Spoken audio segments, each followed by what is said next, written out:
Salam sejahtera anak-anak murid yang tersayang. Jadi pada hari ini kita akan teruskan dengan pelajaran sains iaitu kemahiran manipulatif. Okey, jadi teacher nak berkongsi slide teacher ya. Okey, jadi topik kita pada hari ini ialah kemahiran manipulatif. Okey, kalau adik-adik atau murid-murid masih ingat, kemahiran saintifik terbahagi kepada dua jenis. Betul?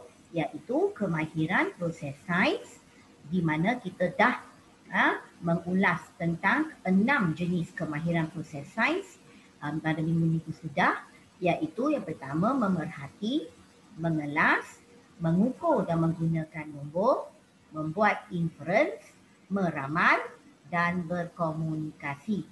Okey, jadi satu lagi kemahiran di bawah kemahiran saintifik ialah kemahiran manipulatif. Jadi pada hari ini teacher akan mengulas tentang kemahiran manipulatif. Okey, alright, kita tengok di sini. Apa maksud kemahiran manipulatif? Okey, yang pertama, kemahiran manipulatif ialah kemahiran psikomotor dalam penyiasatan sains. Okey, perkataan psikomotor ni bermaksud pergerakan menggunakan sendi-sendi pada badan kita. Okey, apa maksud dia? Kita tengok.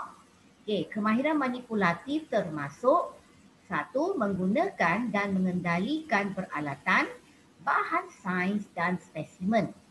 Jadi di bawah kemahiran manipulatif ini, murid-murid perlu tahu cara yang betul menggunakan dan mengendalikan peralatan sains, bahan sains dan juga spesimen. Okey, jadi ini memerlukan kemahiran psikomotor, iaitu menggunakan sendi dan otot-otot dan juga bahagian badan kita. Okey, yang kedua, melakar spesimen, peralatan atau objek. Okey, dalam sains, kemahiran melakar juga sangat penting untuk kita menyembah ataupun mempersembahkan keputusan kita. Kadang-kadang kita perlu melakar, iaitu melukis sesuatu gambar tentang objek, alat atau spesimen. Okey, yang ketiga, membersihkan dan menyimpan peralatan sains. Yang ketiga ini, kemahiran ketiga ini sangat penting. Apabila kita dah selesai menjalankan aktiviti sains, kita perlu membersihkan dan menyimpan balik peralatan sains di tempat yang betul supaya bilik sains akan senantiasa kemas dan teratur. Okey? Alright, kita sambung dengan menggunakan dan mengendalikan peralatan bahan sains. Ini yang pertama tadi. Okey, peralatan dan bahan sains perlu digunakan dengan cara yang betul dan selamat. Itu mestilah. Kita tidak boleh menggunakan peralatan atau bahan sains dengan cara yang salah sebab kemalangan akan terjadi. Mungkin berlaku kan. Jadi kita mungkin akan cedera. Alright. Yang kedua, contoh peralatan sains di sini. Teacher selalu sebut peralatan sains. Jadi, apakah contoh? Tabung uji, bikar, penunu Bunsen, termometer, magnet. Ini beberapa contoh lah. Ada banyak lagi contoh. Yang ini contoh-contoh yang biasa murid-murid tahulah yang ada di bilik sains di sekolah kita. Okey? Dan yang ketiga, contoh bahan sains. Bahan dengan peralatan ni lain. Bahan ni contohnya serbuk besi, asid ataupun bahan kimia yang lain tergolong dalam bahan sains. Okey. So mari kita tengok gambar. Okey, peralatan dan bahan sains. Ini adalah gambar tabung uji.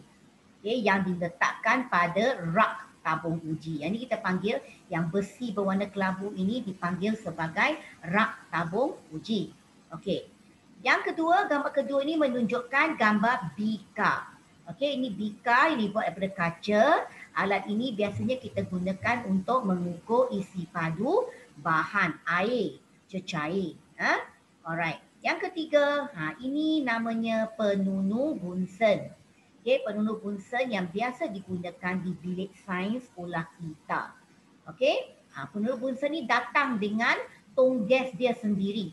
Yang warna biru ni tong gas kecil, dalam dia berisi gas untuk kita nyalakan penunu bunsen. Okay, penunu bunsen ni gunanya untuk memanaskan bahan dalam sains, dalam aktiviti sains. Okay, right. Kita tengok pula bahan sains. Apa dia bahan sains? Ini kita kenali sebagai serbuk besi warna hitam ni. Serbuk besi ini biasanya kita gunakan dalam aktiviti sains yang melibatkan magnet. Okey, di mana serbuk besi ini akan tertarik kepada magnet. Okey. Dan di bawah ni ada 4 jenis botol. Botol kecil sehinggalah botol yang besar yang menunjukkan bahan-bahan kimia yang kita biasa gunakan dalam bilik sains. Jadi inilah contoh bahan dan peralatan sains. Okay. Seterusnya, menggunakan dan mengendalikan spesimen pula. Tadi kita dah bincang menggunakan peralatan dan bahan sains. Jadi sekarang kita sambung pula dengan menggunakan dan mengendalikan spesimen. Okay, apa itu spesimen terlebih dahulu? Spesimen sains pula merujuk kepada benda hidup atau bukan hidup yang dijadikan bahan kajian. Okey, contoh apa dia spesimen hidup? Contoh spesimen hidup, belalang, rama-rama, rumput ataupun bunga. Ada banyak lagi lah spesimen hidup yang kita boleh tangkap dan buat sebagai bahan kajian dalam aktiviti sains. Jadi di sini ada contohlah gambar-gambar yang teacher dah kumpulkan. Okey. Di sini ni belalang, rama-rama, rumput dan bunga. Okey. Alright, itu dia tentang spesimen. Okey. Sekarang mengendalikan spesimen hidup. Tadi kita dah bincang bagaimana kita nak mengendalikan atau menggunakan peralatan dengan betul. Sekarang cara kita nak mengendalikan spesimen yang hidup. Contohnya rama-rama. Okey, jadi ditulis di sini cara yang betul menangkap rama-rama. Okey, antara dua cara ini, satu menggunakan tangan. Tengok budak perempuan ini, dia menggunakan tangan hendak menangkap rama-rama. Satu cara lagi menggunakan jaring. Jadi pada pendapat anda, apakah cara yang betul untuk menangkap rama-rama? Itu juga merupakan satu kemahiran manipulatif, iaitu cara yang betul kita hendak menangkap spesimen untuk kajian. Kalau kita menangkap spesimen dengan cara yang salah, kita mungkin akan mencederakan spesimen hidup itu dan dia mungkin akan mati. Sebelum kita sempat nak tengok, sempat nak buat kajian, dia sudah mati. Jadi kita perlu tahu cara yang betul untuk menangkapnya. Okey, bagi contoh rama-rama kita tengok, semestinya cara yang betul ialah menggunakan jaring lah. Yang tanda right ini ialah cara yang betul. Cara yang salah menggunakan tangan kerana ada kemungkinan bila kita tangkap rama-rama dengan tangan kita, kita mungkin mencederakan kepak rama-rama tersebut. Dah kepak yang mungkin rosak, mungkin dah kita kata koyak dan rama-rama itu tak boleh terbang dengan elok. Okey, jadi cara yang paling sesuai ialah menggunakan jaring. Okey, itu satu contohlah pengendalian benda hidup ataupun spesimen hidup. Alright? Okay, kita sambung pula dengan melakar pula. Tadi kita dah bincang mengendalikan, menggunakan peralatan, bahan sains dan spesimen hidup. Ini bahagian yang kedua, melakar peralatan dan bahan sains dan spesimen. Okay. Selain daripada kita tahu guna peralatan, kita juga mesti tahu melakar. Okay? Jadi melakar itu ialah cara merekodkan maklumat dalam bentuk gambar rajah yang jelas dan berlabel. Ini penting. Okay? Kita nak lukiskan gambar rajah yang jelas. Kalau awak lukis tak jelas, orang tak tahu itu daun ke bunga ke apa ke pun tak tahu. Jadi kita lukis dengan jelas supaya sesiapa yang tengok gambar rajah kamu akan tahu apa benda itu. Dan yang paling penting juga ialah berlabel. Apa maksud label? Kita tengok di sini. Ini adalah satu contoh lakaran spesimen hidup iaitu daun. Okay, di sini kita panggil berlabel. Ini dalam bahasa Inggeris lah. Teacher dapat ni dari internet. Cuma untuk bolehkan kamu membayangkan apa maksud dia berlabel. Tengok setiap bahagian daun itu dia labelkan dengan garisan. Lepas tu dia ada tulis. Dia punya nama setiap bahagian daun itu. Okey, itu maksudnya berlabel. Okey, dan melakar peralatan sains pula. Tadi teacher tunjuk melakar spesimen hidup daun kan. Jadi ini pula melakar peralatan sains.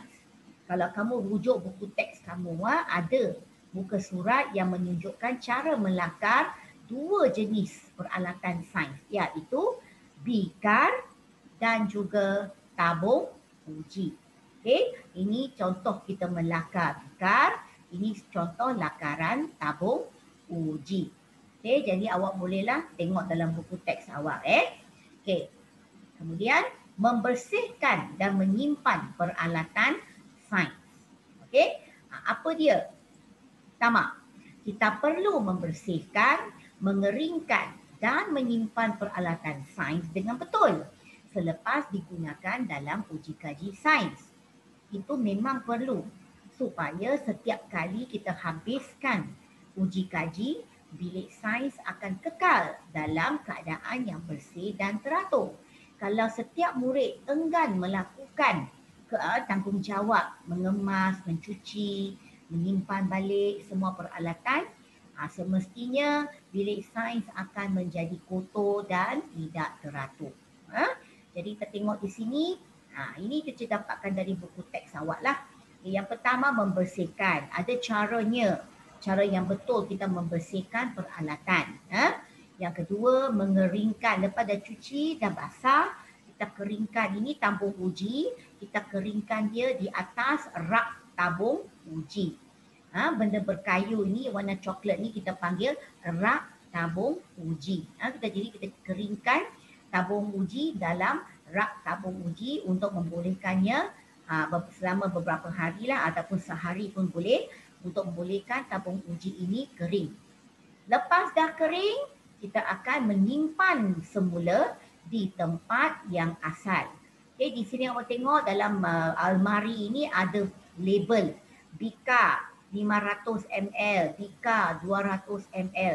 Jadi kita simpan balik bika itu mengikut apa kita kata kategori yang betul lah.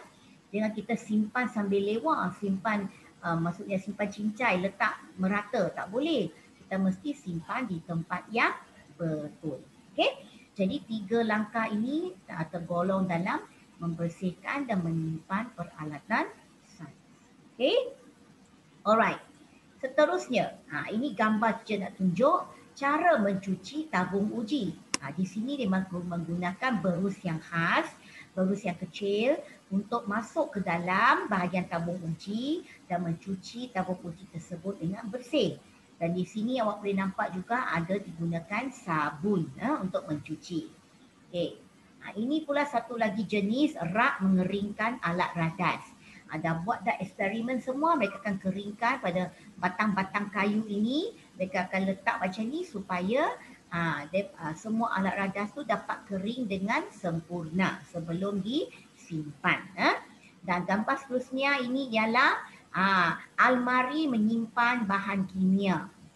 Jadi almari ini tengok ada banyak bahan kimia dan di luar almari itu ada diletakkan nama-nama bahan kimia mengikut kategori atau mengikut rak lah. Rak tertentu, bahan kimia yang tertentu. Ini cara yang betul untuk menyimpan bahan kimia. Okey? Alright, seterusnya. Gambar ini didapatkan daripada buku teks awak. Okey, jadi soalannya berbunyi, apakah kemahiran manipulatif yang dapat kamu perhatikan dalam gambar di atas? Okey, jadi di sini ada 6 orang murid. Semuanya ada 6 orang murid sedang menjalankan aktiviti. Okey, jadi apakah kemahiran manipulatif?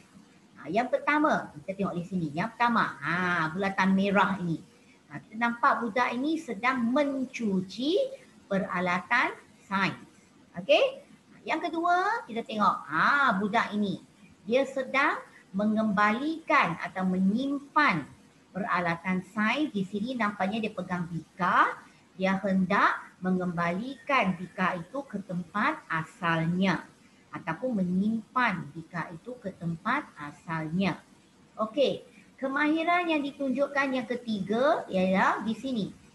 Bulatan merah ketiga ni. Budak perempuan ini sedang melakar. Ingat teacher kata tadi, melakar ialah satu kemahiran manipulatif yang penting. Jadi budak ini sedang melakar botol yang mengandungi spesimen dalam ni. Okey, dalam ni ada tanah. Okey. Kemahiran yang keempat. Ni. Budak lelaki ni sedang melabel.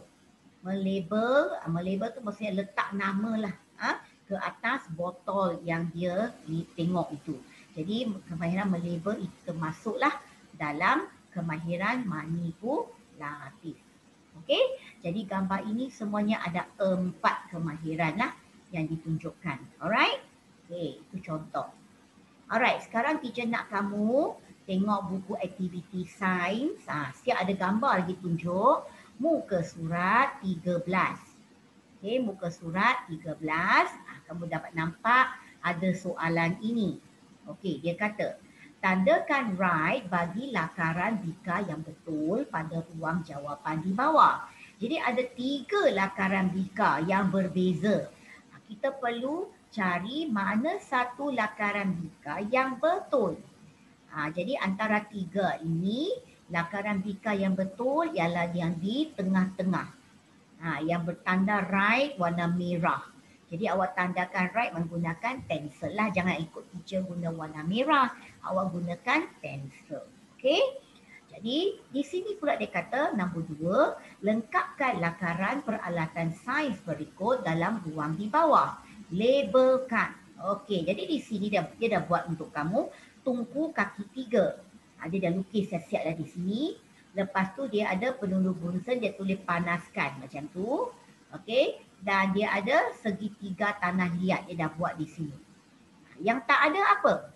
Yang tak ada ialah bika dan air. Yang tu kita kena lakar pada bahagian atas ni.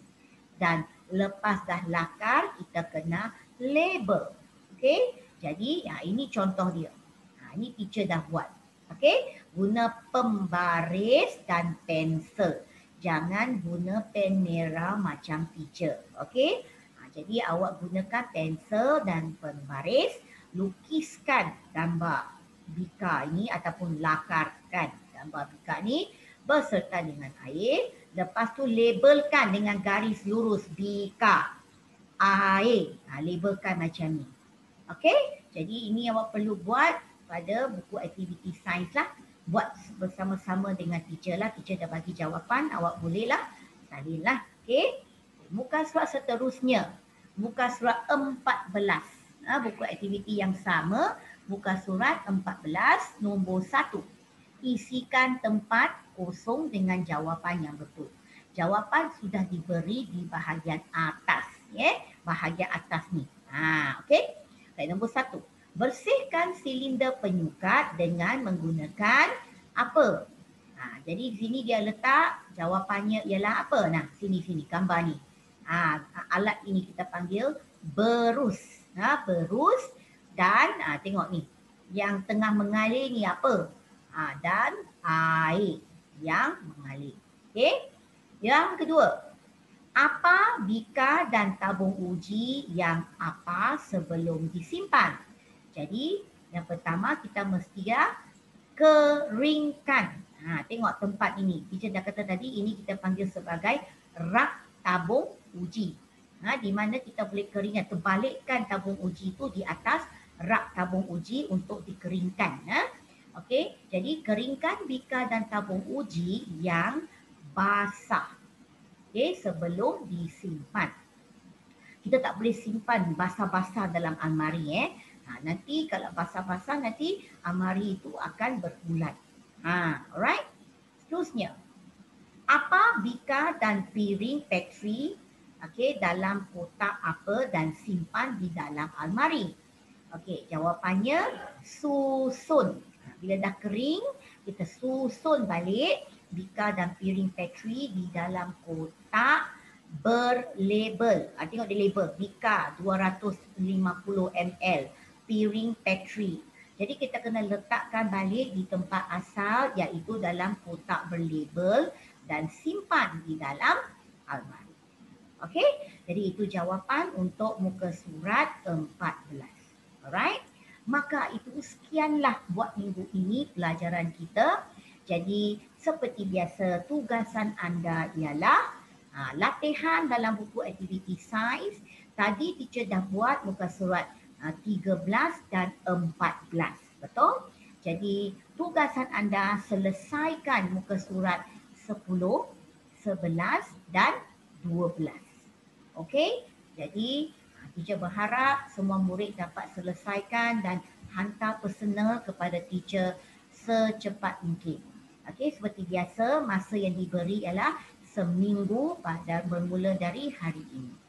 Okey, jadi itu saja daripada Teacher Gun. Sekian. Okey, semua jaga diri baik-baik. Kita jumpa lagi minggu hadapan. Okey. Bye.